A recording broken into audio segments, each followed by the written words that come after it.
Hello दोस्तों, welcome back to my YouTube channel good thinking पर। आज मैं आपको पढ़ाऊंगा कक्षा 10 के विज्ञान का अध्याय 2 जो है अम्ल, क्षारक एवं लवण। तो दोस्तों अब मैं आपको साधारण नमक के रसायन पढ़ाऊंगा। तो देखिए, sodium hydro oxide NaOH, Na sodium, OH hydro oxide, इसके बारे में।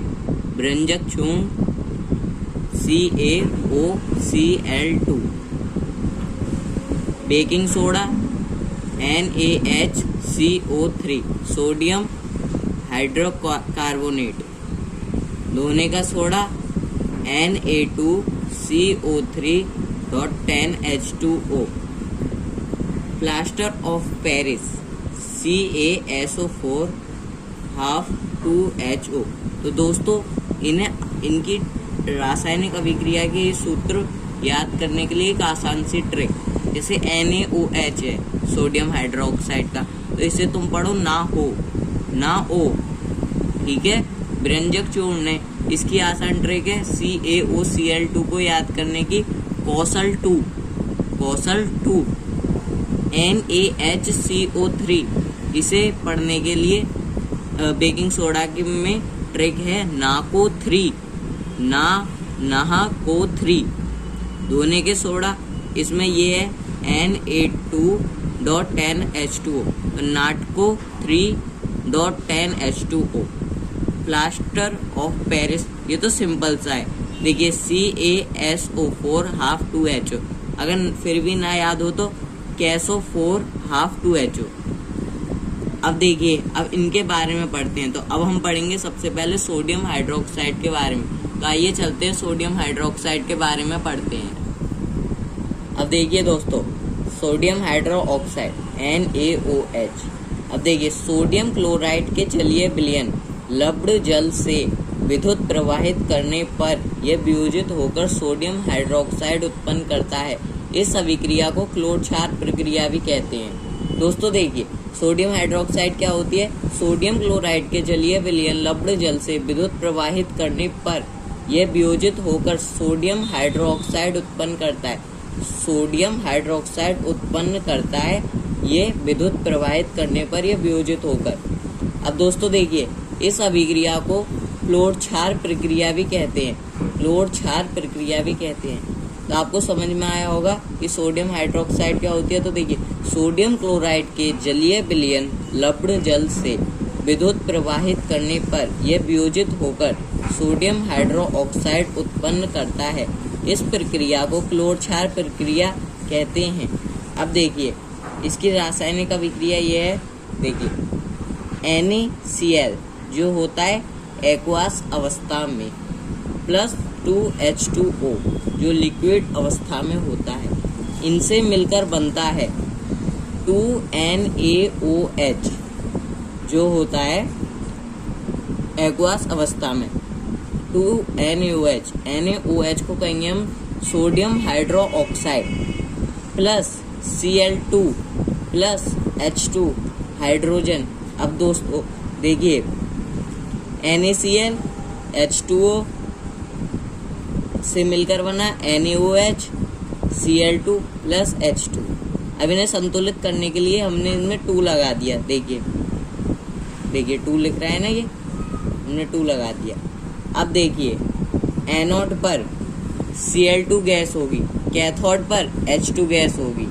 कैथोड के पास NaOH विलयन बनता है, सोडियम हाइड्रोक्साइड विलयन बनता है कैथोड के पास। अब देखिए, इसके उपयोग कहाँ कहाँ होते हैं? H2 हाइड्रोजन, इसमें ईंधन मार्ग रीन में। Cl2 इसमें जल की स्वच्छता PVC CFC में। HCl इसमें इस्पात की सफाई औषधियाँ बनाने में। NaOH धातुओं को ग्रीज हटाने के लिए और साबुन बनाने के लिए। और एक और उदाहरण लिख देना आप दोस्तों, कागज बनाने के लिए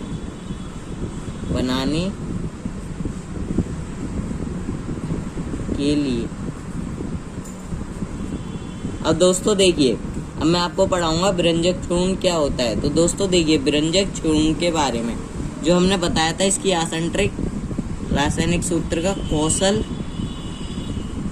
2। अब देखिए ये क्या होता है विरंजक चूर्ण। शुष्क बुझे हुए चूने CaOH2 यानी कि कैल्शियम हाइड्रोक्साइड पर क्लोरीन की क्रिया से विरंजक चूर्ण का निर्माण होता है।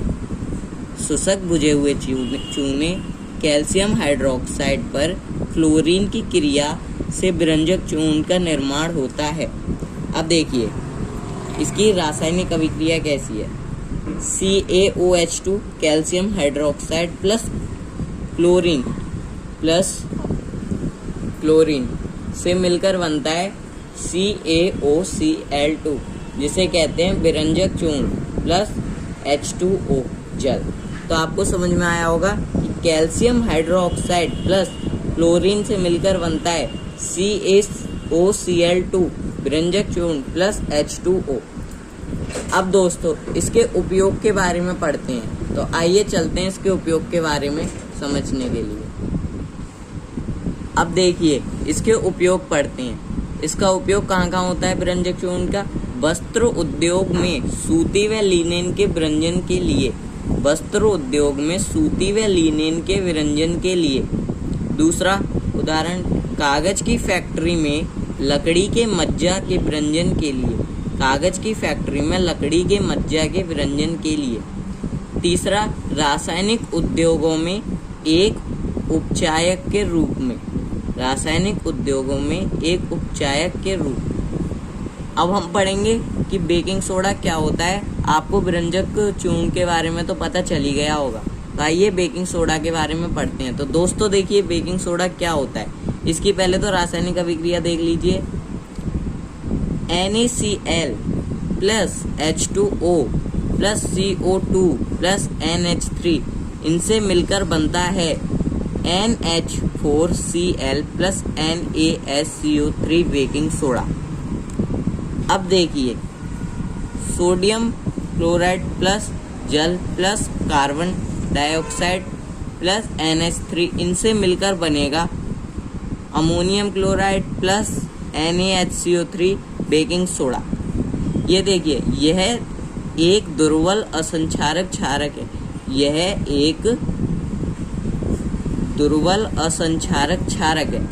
इसका उपयोग देखो कहाँ होता है, मतलब इसका कहाँ पर उपयोग होता है। तो देखिए दोस्तों, खाना पकाते समय गर्म करने पर इसमें निम्न अभिक्रियाएं होती हैं। खाना पकाते समय गर्म करने पर इसमें निम्न अभिक्रियाएं होती हैं। अब देखिए NaHCO3 से हीट करने पर बनता है Na2CO3 प्लस H2O जल प्लस CO2 कार्बन डाइऑक्साइड। तो आपको समझ में आया होगा कि बेकिंग सोडा क्या होता है। इसे संतुलित करने के लिए यहाँ पर 2 लगा दो। दोस्तों एक और चीज़ बता दूँ, मैंने आपको समीकरण संतुलित करने के बारे में तो बताया ही होगा कि अगर यहाँ पर 2 लगा सकते हैं इसके आगे उत्पाद में, लेकिन कभी यहाँ 2 इसके नीचे या फिर यहाँ 3 या फिर जैसे यहाँ पर हमने कर दिया 3, तो ये गलत हो जाएगी। ऐसा नहीं करना। तो दोस्तों अब देखिए इसका उपयोग बेकिंग पाउडर बनाने में। बेकिंग पाउडर कैसे बनता है।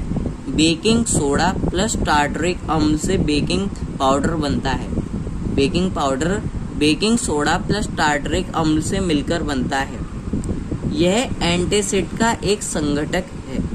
यह एंटासिड का एक संघटक है। तीसरा, इसका उपयोग सोडा अम्ल अग्निशामक में भी किया जाता है। इसका उपयोग सोडा अम्ल अग्निशामक में भी किया जाता है।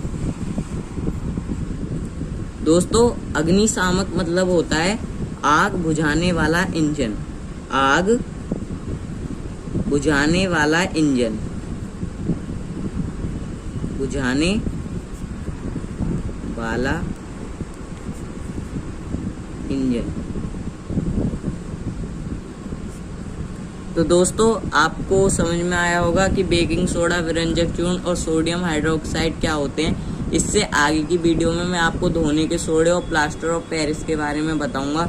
तो दोस्तों अगर आपको वीडियो अच्छी लगी हो तो प्लीज़ लाइक करें, सब्सक्राइब करें एंड कमेंट करें। दोस्तों मैं इतनी छोटी छोटी वीडियोज़ इसलिए बना रहा हूँ जिससे आपको एग्ज़ाम में लिखने में या फिर एग्ज़ाम लिखने में कोई दिक्कत ना हो। तो दोस्तों प्लीज़ मेरी वीडियोज़ को लाइक कर दीजिए। Thank you.